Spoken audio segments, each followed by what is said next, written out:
아버지 감사합니다. 이 시간에 깨어있는 주의 백성들을 부르사 이 나라를 위해 기도하게 하시고 하나님의 나라와 의를 구할 수 있는 귀한 시간 주셔서 감사합니다.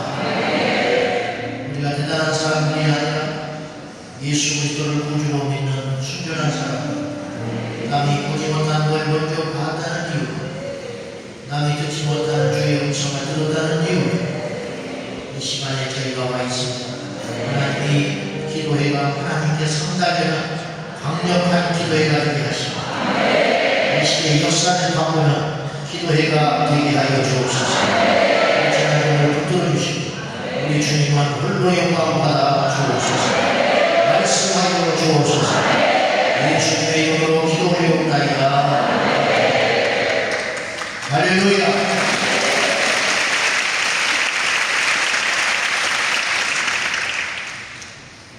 쉬시는 날이고 해야 할 일이 많으실 텐데 이렇게 기억하시고 시간을 쪼개서 오셨다고 생각합니다.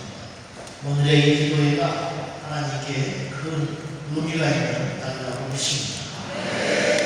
자, 우리 하나님의 말씀 공독하겠습니다. 에베소서 5장 8절에서 9절입니다.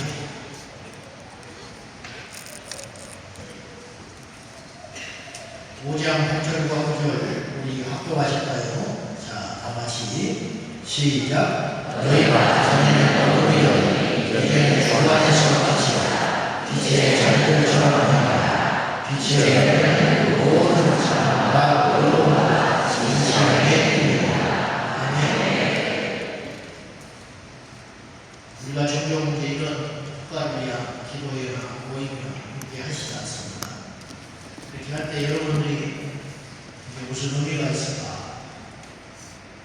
지치기도 하시고 그럴 수 있습니다. 그러나 여러분 기억하셔야 됩니다. 절대로 하나님이 허락지 아니하시는 진행도 없고요. 또 땅에 떨어지는 기도도 없습니다. 이렇게 생각하시는 시고요. 여러분 지금까지 사시고 생존한 이유가 다른 것 없습니다. 드시고 숨을 쉬었기 때문에 살아요. 근데 하루에 몇 번이나 숨 쉬는지 아세요? 여러분이 아침에 식사하실 수도 있고 안 하실 수도 있는데 식사를 하시는 분은 여러분이 먹은 양의 무게나 영양 성분을 아십니까? 그렇게 알고 먹는 사람은 정신병자입니다.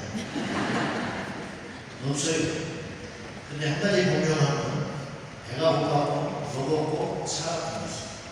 이런 것처럼 콩나물에 물 부으면 다 빠져버리는 것 같지만 그 물이 의미 없이 떨어지지 않아요. 콩나물을 기르게 하듯이 여러분의 기도가 이 나라를 살리고 있다는 확신을 꼭 갖기를 축원합니다. 광복이 뭘까요? 그냥 광복절인가 보다 했는데 광복이란 그 말 의미가 한자 그대로 하면 빛을 회복하는 빛을 되찾아오는 것. 우리는 알다시피 일제 35년 근데 공식적으로만 35년이 거의 50년 이상 우리나라를 빼앗겼던 아픔이 있어요.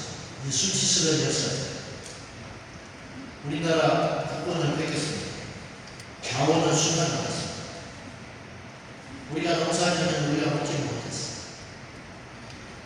자식을 낳았는데 내 자식이 위안부로 뺏겼습니다. 심지어 이름도 뺏겼습니다. 우리의 언어도 뺏겼습니다. 더 나아가서 미래도 뺏겼습니다. 무슨 말이냐? 일제 35년이 없었으면 우리는 얼마나 더 많은 발전을 이루었겠어요. 혹자는 일본이 침략해가지고 우리나라를 지배하긴 했지만 축복해가지고 신무명을 해줬다. 그런 개변을 이루었는데 저는 그 말에 찬성하지 않았습니다. 여러분 깡패가 우리 집에 와가지고 텔레비 사주면 그게 좋은 거예요? 네? 깡패가 우리 집에 와가지고 집 밟고 안방 차지하고 있으면서 장롱 써가지고 텔레비 갖다 주고 그래서 몇 년 살다가 어디 하더라. 그럼 좋은 거예요? 감사합니다 하고 독촉 받아야 됩니까? 어디 그따고 개변이 있어?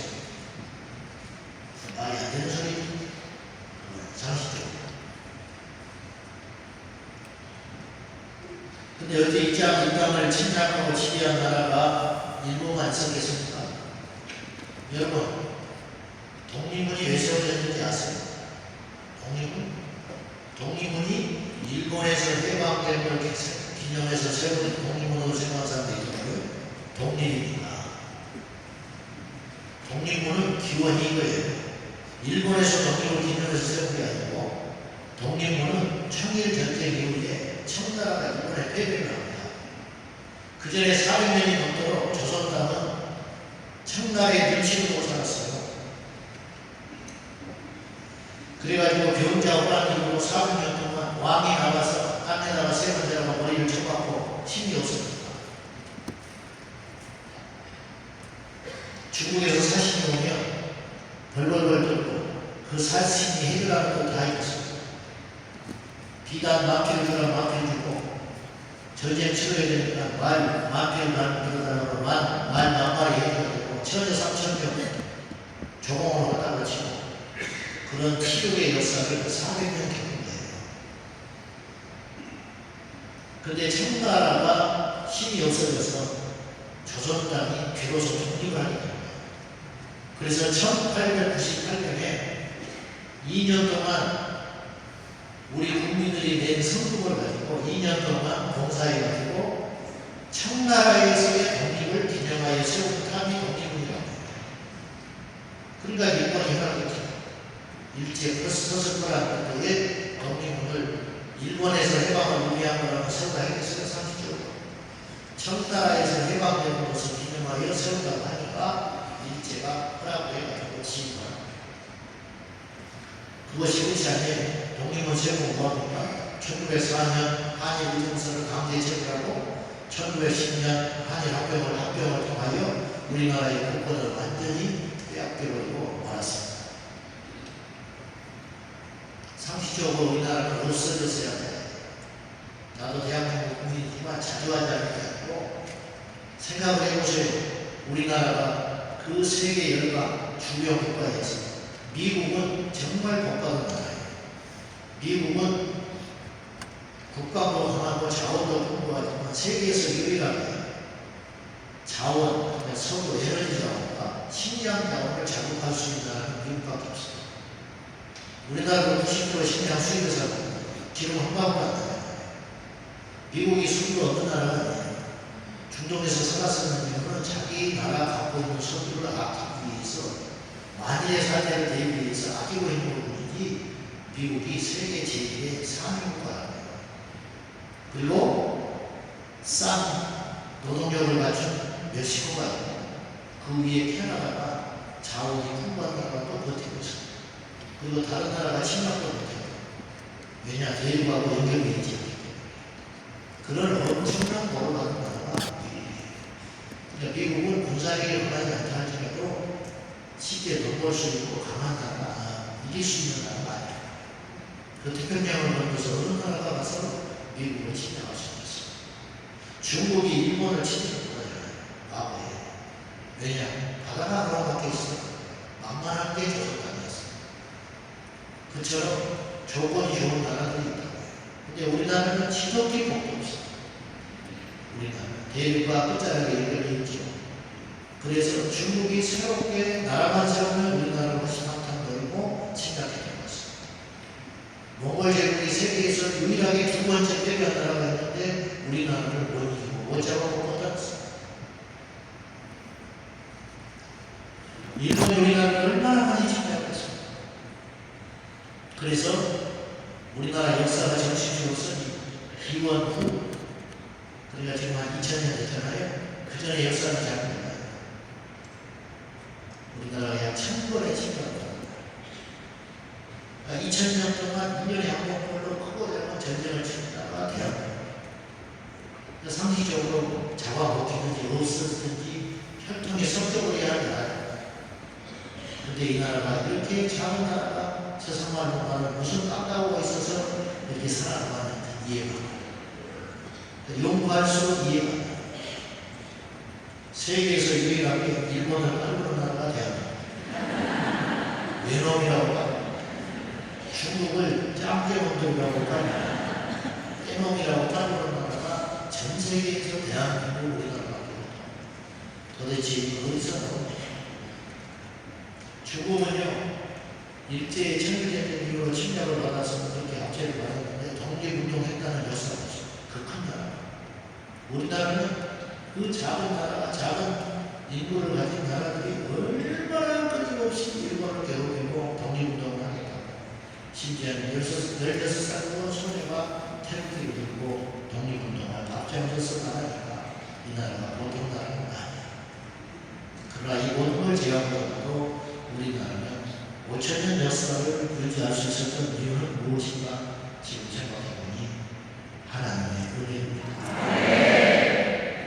우리나라는 복음이 비록 140년밖에 들어온 지가 얼마 안 되지만 이미 세계 역사의 창조자이신 하나님께서 이 나라를 주목하고 계십니다. 이 산 만물을 다 지으신 분이 하나님이십니다. 한편으로 저는 이런 생각을 했어요. 하나님, 왜 복음을 140년 전에 1400년 전에 들어오게 하시지? 왜 140년 전입니까? 제가 어느 날 새벽에 답답해서 기도를 했더니 하나님께서 제게 그런 깨달음을 주시다. 일찍 복음이 들어오고 일찍 교회가 들어왔다면 한국교회는 진짜 변질되고 복음이 망가져서 것이다. 이때를 위한 것이다. 그래서 차별교육을 받고 있는 겁니다.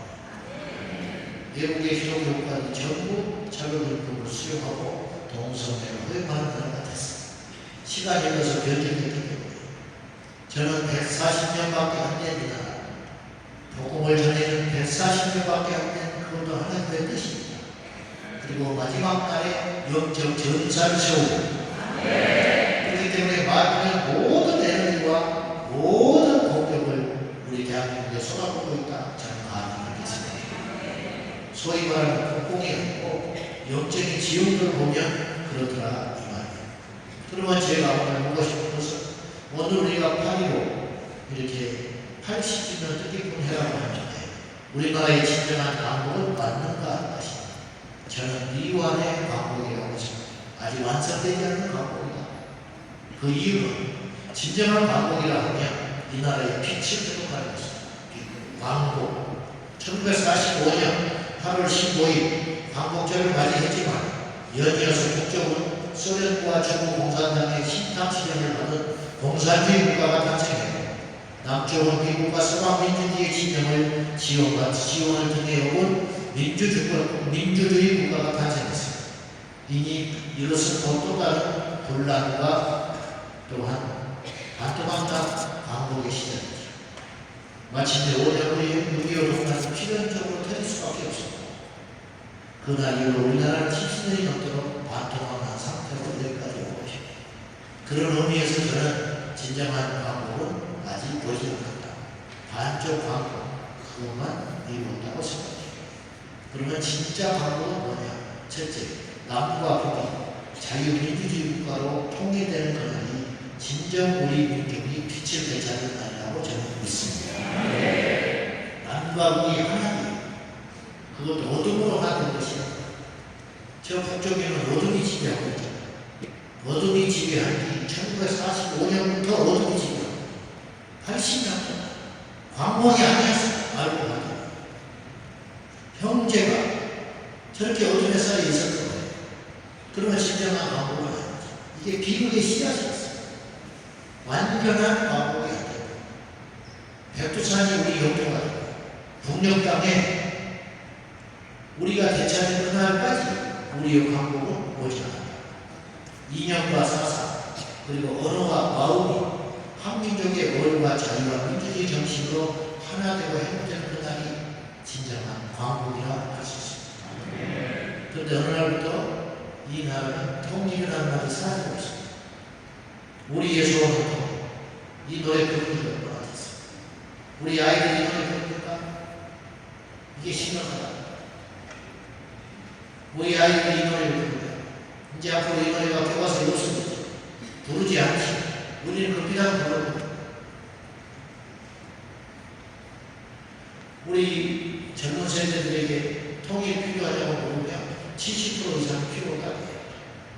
통일을 하면 귀찮고 통일하면 대가족들이 많고 그렇기 때문에 통일하지 않는 것이 낫다고 생각하는 사람이 이 나라의 50% 이상 70도, 80도까지 육박합니다. 통일이라는 단어 대신에 이 세상에는 평화라는 단어가 그 자리를 정하기 시작했어요. 평화 공정. 그냥 서로 타치하지 말고, 그래서 북한 정권을 인정하고, 북한의 핵무기를 인정하고, 북한의 그 인권 침해를 인정하고, 그냥 그렇게 살아가자는 거예요. 말이 되는 것입니까? 상식적으로 되는 소리입니까? 공정을 한다는 것은 서로 인정을 할 때 공정이 가능한 거예요. 그런데 북한이 우리를 인정합니까? 허심탄회한 노력으로 끊임없이 적과 통일을 하고 온갖 소리를 다 아무리 돈을 갖다 퍼줬지만 고마워합니까?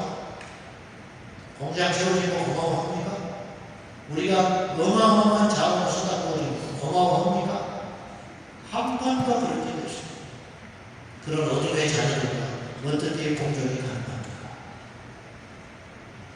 그 어두운 조건에 사로잡혀서 사탄 원수마귀, 영적으로 보면 원수마귀의 조건이요, 정치적으로 보면 사이비 공산주의 짓눌려있고 지금도 신흥과가 그리고 태어나서 뭐가 뭔지도 모르지 빛을 경험을 해봐야 어둠이 비교가 될 거 아니에요. 북녘 땅의 주민들은요 비교 자체를 못한다. 얼마나 불쌍한지 아세요? 저는 뭐 대단한 문화선교자는 아니지만 저는 이기적인 그리스도인이지만 한번 생각을 해봐요. 북한은 자유를 맛본 적이 없거든요. 마음대로 가져본 적이 없는 나라예요. 마음대로 자기 의견을 펼쳐 본 적이 없는 사람입니다. 근데 그들이 무슨 자유를 합니까?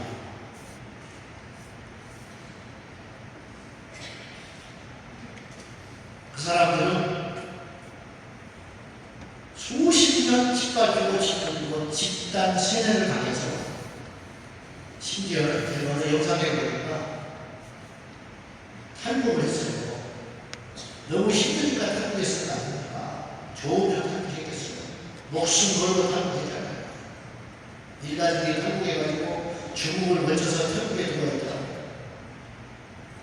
그래서 남한에 오려고 준비하고 있는 거예요. 그때 인터뷰를 했어요. 인터뷰를 했는데 60쯤 된 아줌마가 김정은을 걱정하고 있더라고요. 이게 안 되는 거예요, 머리가. 너무 친구들 어릴 때부터 사상교육을 받아가지고 김정은이 신. 그래서 장군님을 걱정하고 있더라고요. 그럼 나오지 말죠. 나와가지고 자기 남아있는 가족을 걱정하는 게 아니고 김정은 장군을 걱정하고 있다. 어때요? 이게 지금 자기는 힘들고 가난하고 죽겠어 나왔는데 욕은 그냥 걱정을 한다. 있을 수 있습니다.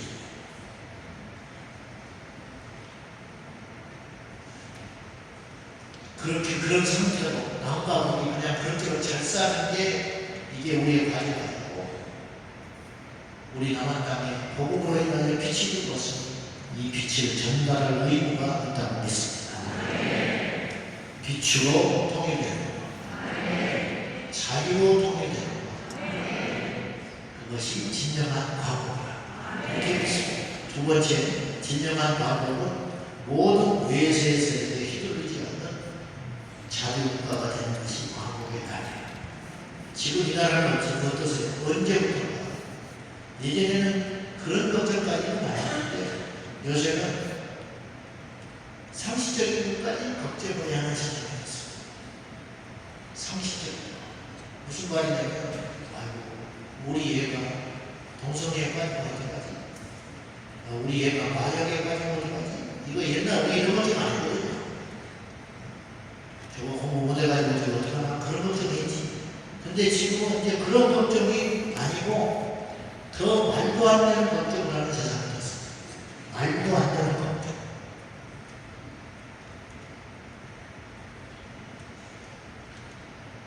이제는 외세의 침략, 외세의 확장을 걱정하는 세상이 됐어요. 옛날에 이슬람 걱정했어요? 이슬람? 이번에 영국에 가서 보니까 공원에 갔는데 말로 하는 것이 거예요, 진짜. 이슬람 사람들 특치가 얼마나 좋냐. 어머가에 대낮인데 할 일이 없어가지고 남자들이 한 20명 쭉 앉아가지고 여기 수영을 다 배우고 무슬림들은 다 수영을 배우고 쭉 눈을 버둥거리면서 있는데 지나가기가 쉽지 않아요. 여자분들은 전부 아이들 두세 명씩 유모차에 끌고 앉고 앉아가지고 애들을 얼마나 많이 하는지 이제 그 나라를 점점점 점령해갑니다. 그래가지고 그 사람들은 우리처럼 투표를 갈라서 하지 않아요. 누구 진짜로 다 찍는 사람들이거든요. 그러니까 선거철 되면 딜을 하는 거예요. 그 지도자가 와가지고 후보한테 뭘 그러면 당장 당선돼야 되니까 그 사람들 요구를 들어주기 시작했어요. 그래가지고 어떤 일이 벌어졌냐. 아이를 낳으면 돈 주기 시작해요. 그래서 30명만 낳으면 아무것도 안 하고 영국에서 주는 그거 받아가지고 먹고 살아도 충분히 살아요. 말이 안 되는 세상 같죠. 그런 세상이 됐어요. 그래가지고 그때가 영국의 국민들이 분노하기 시작합니다. 우리는 죽어나 일을 해가지고 근데 세금이 점점 많아지죠. 당연히 세금 많이 내는데 우리한테 돌아오는 건 없어. 왜냐 우리는 자식 이별도 없어요. 근데 기껏 일해가지고 세금 내니까 이방 민족들 자식 낳는 데만 계속 돈이 들어가는 거예요. 그리고 생각해봐요. 일하지 않고 나라에서 주는 가지고 자식만 키우니까 생활에 염려가 없잖아요. 시간이 남잖아요. 그러니까 또 일하는 거예요. 또 일하는 거예요. 우리나라가 지금 왜 이렇게 출산율이 떨어지는지 아세요? 살기가 폭파하고 힘드니까 못 하는 거예요. 그리고 결혼을 늦게 하죠. 결혼 늦게 하니까 애를 겨우 하나 정도 건져요. 얘 하나 낳으면 옛날에 10명 키우는 모습을 하는 거예요. 하나 키우는데. 그러니까 낳기가 힘들어요. 그러는 사이에 영국인들이 들어와서 그 자리를 점령하고 막 낳겠어요. 그럼 그런 걸 막아줘야 되잖아요. 막아내는 정책이 있어요. 막아내기는 하면 오히려 웰컴하고 있어요. 들어가라는 것도 우리나라 사람들 인력이 들어가 일할 사람 없으면 일단 들어와. 들어와가지고 이제 지쳐버리면 어떤 일인 거죠. 솔로몬 말기에 그의 첩들을 이방 여행을 데려와가지고 나라가 와장창 주시게 된 거예요. 우상 나와가지고 그들이 자기만 오는 게 아니에요. 문화를 가지고 왔다고요. 종교를 가지고 와요. 그래서 할랄까지 만들고 가잖아요. 무슬림 사원 만들고 가잖아요. 중국에서 들어온 신흥 세력 이단이 파리문이라고 파리 들어오셨어요? 중국에서 쫓겨난 거예요. 이단 사이들이라고. 우리나라에 들어왔어요. 얼마나 빠른 속도로 지금 세를 넓혀가고 있는지 몰라요. 저는 이렇게 생각해요. 백번처럼 제 말이 극단적인 입장인데 신천지 말도 안 되는 입장이죠. 그런데요. 제 말 오해하시면 안 돼요. 신천지는 이슬람보다 나아요. 그래도 자국민이잖아요. 이해돼요? 신천지가 잘 있다는 거 아니에요? 또 요거만 더 닦아서 또 얘기해요. 제 말이 틀리지 않았죠.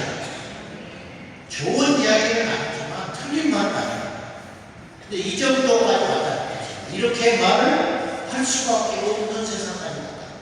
제가 말씀드리고 싶은 건 예전에는 외세세력들이 총칼을 들고 들어왔어요. 이제는 이 땅에 돈을 들고 들어와요. 뭐 하려고? 집 살려고. 뭐 하려고? 땅 살려고. 언제부턴가 돈을 벌기 위해서 인력장을 들고 이 땅에 물차들로 들어오고 있어요.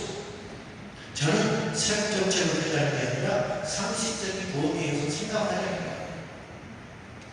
자기 국민이 자기 나라 정부가 자기 나라 정치인이 자기 나라 국민 책임을 누가 요구합니까? 자기 계도요 자기가 무시하고 남도 무시해요. 자기 자신을 자기가 무시하면 남도 무시한다고요. 우리나라 국민을 우리가 지켜주자는 누가 지켜줍니까? 이 나라의 영토를 우리가 지키자는 누가 지켜줍니까? 우리나라 자녀들을 우리가 지키자는 누가 지켜줍니까? 우리나라 법을 우리가 지키자. 우리나라의 주권을 우리가 지키자. 누가 지키자. 우리나라 자본주의 대체국제를 통해서 집값을 안정시키고자 지구에 살기가 어려워졌어요. 그렇죠? 정권이 새로 바뀌었어요. 그러나 외국인에게는 오히려 이런 규제가 없습니다. 그러다 보니 외국의 그 금융권을 통해 가지고 대출을 잔뜩 얻어가지고 우리나라 집을 어마어마하게 사고 있습니다. 현재 국내 부동산을 소유하고 있는 외국인은 약 23만 명에 달합니다. 이들 중에 약 30 정도가 경기도 지역 수도권에 집중되어 있습니다. 2024년 말 기준으로 외국인이 보유한 주택 통계를 보니까 다음과 같은 특징들이 나타났습니다. 국적별로 보니까 가장 많은 주택을 소유하고 있는 국적은 중국인이었습니다. 56,311채를 소유하고 있습니다. 그들을 이어서 미국인이 22,031채, 캐나다에는 6,315채, 대만이나 3,360채, 호주에는 1,940채를 소유하고 있습니다. 여기서 주목할 게 있습니다. 그러면 그거보다 그렇게 볼 게 아니고 미국, 캐나다, 호주 등은 한국 사람으로서 국적을 갖고 있는 사람. 무슨 말인지 알죠? 혈통은 한국 사람이에요. 일찍 외국 나가가지고 그 나라 국적을 취득해가지고 다시 한국에 들어온 거예요. 그 사람들 우리나라 사람하고 같은 사람들이에요. 최근에 우리 교회로 그런 분이 계세요. 한국에서 공부하시다가 은퇴하고 한국에 정착하기로 해서 교회 주변에 집을 샀어요. 근데 내 이번에 알았어요. 이분이 미국 시민권자예요. 근데 소원은 어디예요? 한국 사람이에요. 완전 오리지널 한국인이에요. 어릴 때 이민 가가지고 그리고 정신도 한국이고 자유민주주의를 수호하는 확고한 신앙이란 말이에요. 그러니까 근데 이분이 우리나라에서 아파트를 사서 이제 정착을 하려고 하니까 시민권이 미국 시민권이에요. 그러니까 뭐 서류 하나를 더 들어가지고 일주일이나 기다렸다가 그 집을 사게 하더라고요. 그러면 그분은 법적으로는 미국 사람이 우리나라 아파트를 산 꼴이 된 거예요. 이런 과정을 통해서 99% 이상이 호주, 캐나다, 미국 이런 부분 그런 사람이라는 거예요. 그러나 중국과 대만은 그렇지 않아요. 그들은 중국 사람이에요. 그리고 소위 말하는 조선 교포할 정도 사실은요 생각은 중국이에요.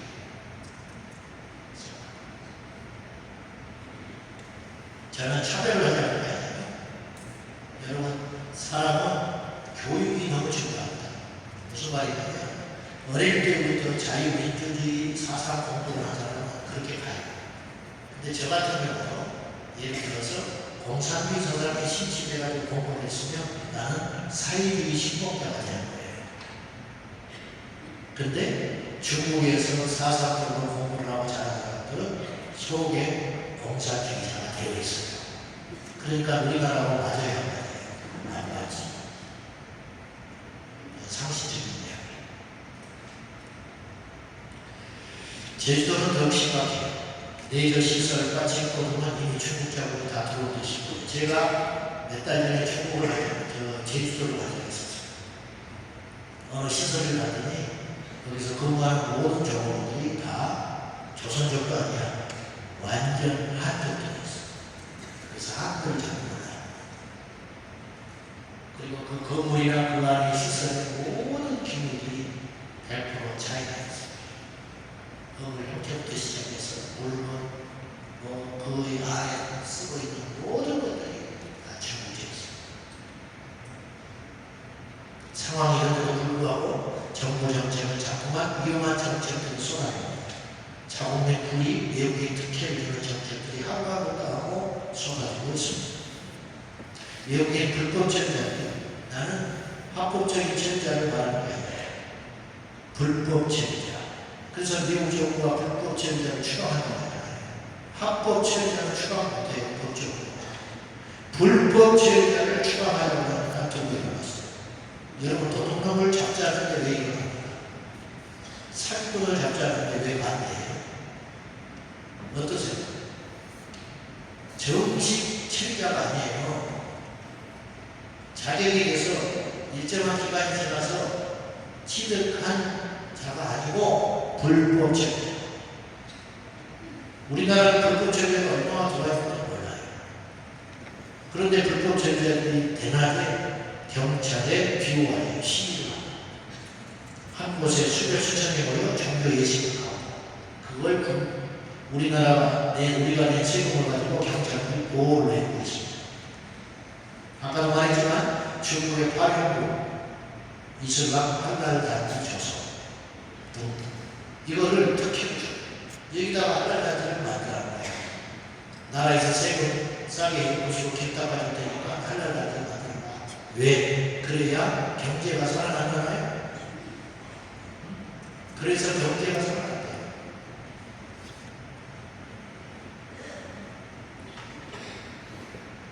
다단계 하면 큰 건물이 있다고 칩시다. 거기에 드나든 사람이 1000명 돼요. 그 주변에서 식당, 그 주변에 숙박업소, 그 주변에 원시적들이 활기를 찾았어요. 좋은 일입니까? 결국은 망해요, 나라가. 그걸로 하면. 피해를 보는 사람이 수만 명인데, 1000명 살겠다고 수십만 명 피해 보는 그거를 놔둬요?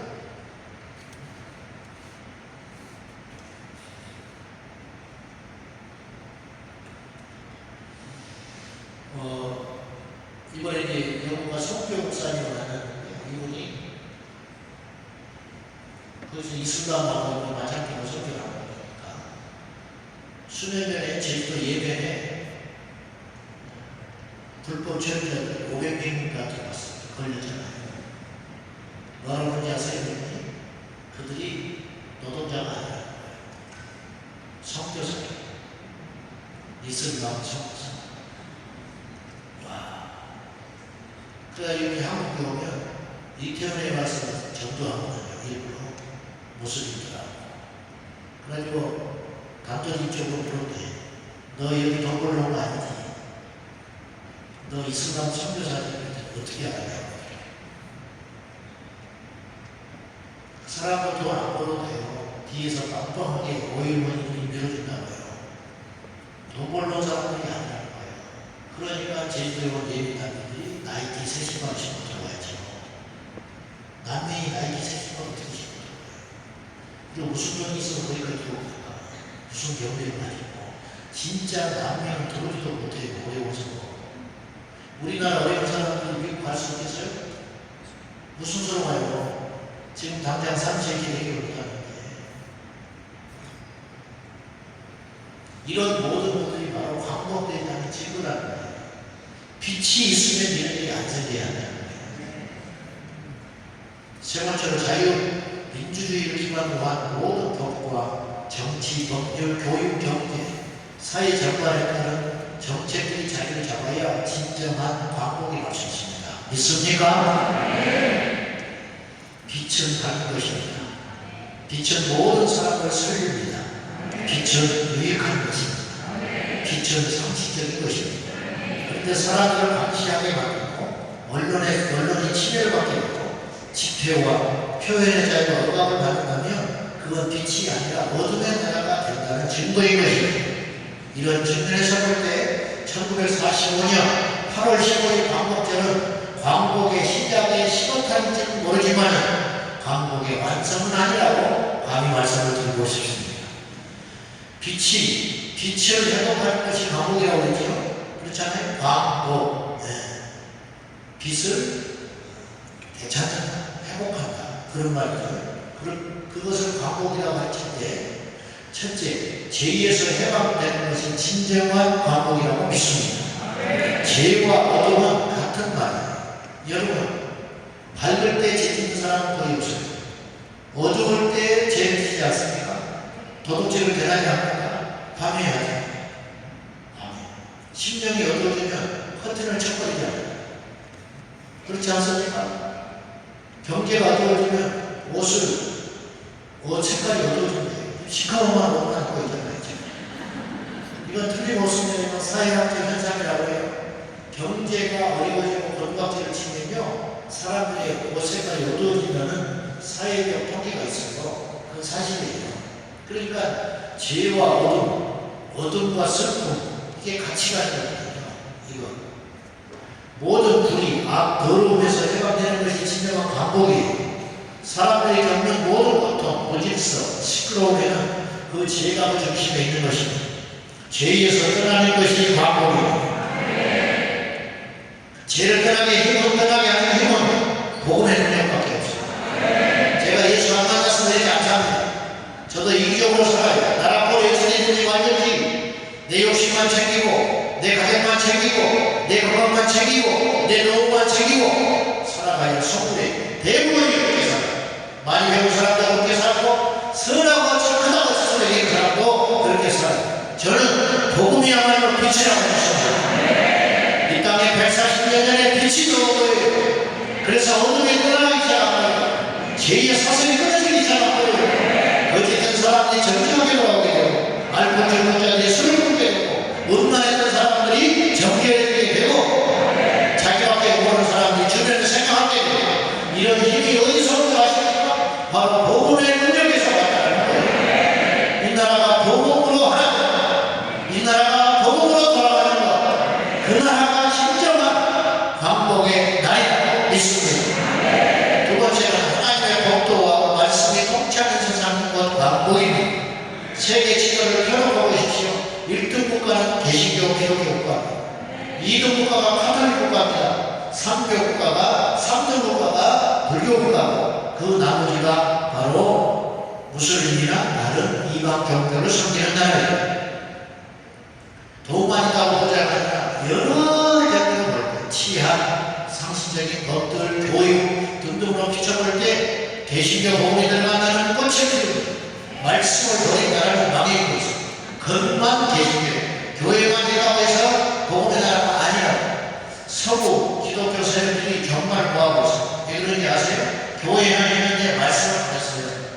그러다 보니 나중에 세월이 흐르니까 어떤 일이 벌어지느냐? 예배하는 자들이 사라졌죠. 젊은이들이 교회를 떠나죠. 성경이 안 팔리죠. 말씀을 묵상하지 않죠. 거리에서 복음 전하는 일이 없죠. 강단에서 복음이 전파되지 않죠. 그리고 교회는 그날부터 국가 소유가 되었고 목사들은 공무원이 됐습니다. 독일이 그렇거든요. 그래서 복음이 전파되지 않는 거예요. 그래서 독일은 주일날 교회 나가는 사람이 5%도 안 돼요. 4%. 영국 2%, 1%밖에 안 돼요. 이 지점이 됐어요. 그러면 그 자리를 다른 것이 들어오는 거예요. 저는 이걸 말하고 싶은 거예요. 복음이 확실하게 서있는 나라는 분별이 서있기 때문에 말씀에 서있기 때문에 어둠을 알 거 아니에요. 옳고 분별이 되잖아요. 그래서 어떤 일을 할 때 딱 막는다든지 어떤 일을 어그러진 것을 편다든지 이게 복음의 능력입니다. 복음의 능력이라는 건 단순히 교회 안에서만 통하는 능력이 아니에요. 모든 사회의 영역, 모든 영역에 걸쳐서 그 복음의 능력이 번져가요. 그래서 사람을 사람답게 만들고 아이를 아이답게 만들고 남자를 남자답게 만들고 여자를 여자답게 만들고 그렇게 만드는 모든 질서의 규모, 이 모든 시작이 어디서 온 것이냐? 말씀에서 왔다. 그래서 말씀에 들어가는 사람은 잘 살고 싶어서 잘 사는 게 아니라 말씀을 지키다 보니까 세상이 좋아지는 것뿐이라는 거예요. 우리나라 남한 땅 이만큼 살게 되면 다른 건 없습니다. 북한과 우리가 무슨 차이가 있어요? 자원이 무슨 차이가 있으며 사람이 무슨 차이가 있으며 수백 킬로 떨어져 있는 나라가 아니잖아요.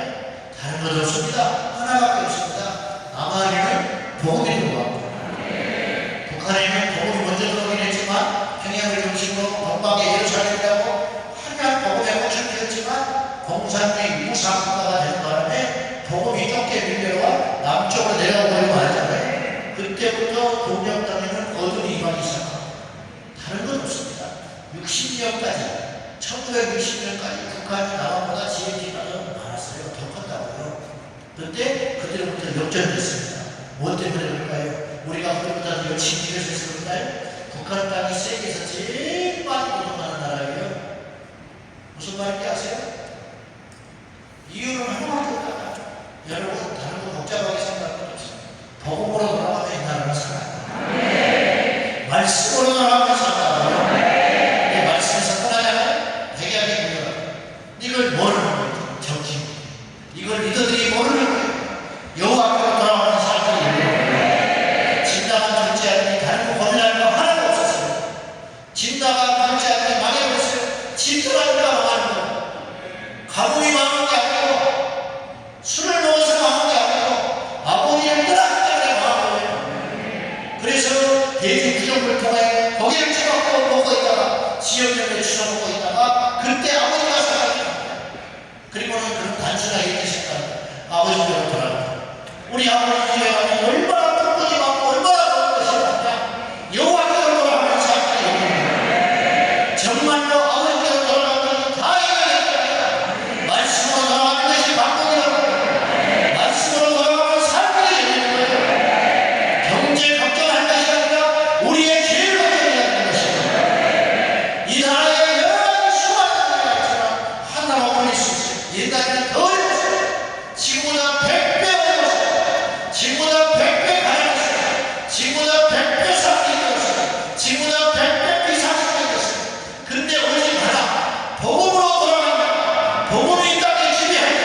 경제니 뭐니 그런 것을 가져오는 것이 아니라 이 땅에 빛이 살아야 이 땅에 어둠이 몰려오니까 이 어둠을 맞서 이길 수 있는 유일한 빛의 건물은 무엇이냐? 하나님의 말씀을 잡고 여러분 우리가 말씀으로 돌아가야 될 것입니다. 어떤 분이 의미를 이야기합니다. 우리나라가 참 잘 살게 된 건 하나님의 은혜인데 두 가지의 말씀을 시켰다. 첫째, 부모 공경. 우리나라가 요사장이에요. 둘째, 나그네를 데려가고. 뭐냐? 북한에서 넓은 공들이 우리 동포들이 남아서 내려올 때 콩도 같이 나눠다. 근데 이것이 여호와 보시기에 아름답고 귀한 것입니다. 왜냐? 이게 성경적이라는 거예요. 이스라엘이 저렇게 작은 땅덩어리에 작은 힘으로 전 세계로 흘러가는 나라가 되는 이유가 뭔지 아세요? 다른 건 없습니다. 여러 가지로 사회학적으로 정치학적으로 어쩌고저쩌고 이야기를 하는 거는 전략적으로 그런 걸 했다 여러 가지 이야기할 수 있지만 다른 건 없어요. 그들에게는 구약의 말씀이 있었어요. 지금도 말씀을 지키려고 합니다. 지금 그래서 이방인들하고 잘 결혼을 그래서 약속의 말씀을 붙잡고 견뎠기 때문에 이스라엘이 그만큼 강대국이 된다면 우리는 구약과 신약을 함께 같이 복음의 나라가 되기만 한다면 이 땅에 다시 빛이 임하게 되고 이 나라가 다시 일어날 수 있다고 믿습니다. 우리가 해야 할 일이 많은 거예요. 첫째, 우리가 여호와의 말씀으로 돌아가야 된다. 이 말씀을 전해야 된다. 이 말씀을 우리에게 가르쳐야 된다. 그래서 빛을 가르쳐야 된다. 어둠은 자동으로 분별될 것 아닙니까? 할렐루야. 여호와께로 돌아가는 것이 강복이요 죄를 버리고 말씀으로 돌아가는 것이 강복인 줄 알고 우리 모두가 여호와 앞에 회개하며 이 나라의 민족 5천 민족과 모든 민족이 복음으로 돌아가 말씀 앞에 우리를 기도하기만 한다면 이 땅에 진정한 강복의 날이 오게 될 줄로 믿습니다. 성도 여러분, 우리 모두가 강복의 열매가 되십시오. 오늘 우리가 이번 본문에 너희가 전에는 어둠이더니 이제는 주 안에서 빛이라 빛의 자리들처럼 행하라. 빛의 열매는 모든 착함과 의로움과 진실함에 있느니라. 우리 모두가 광복의 열매, 빛의 열매가 되어서 모든 착함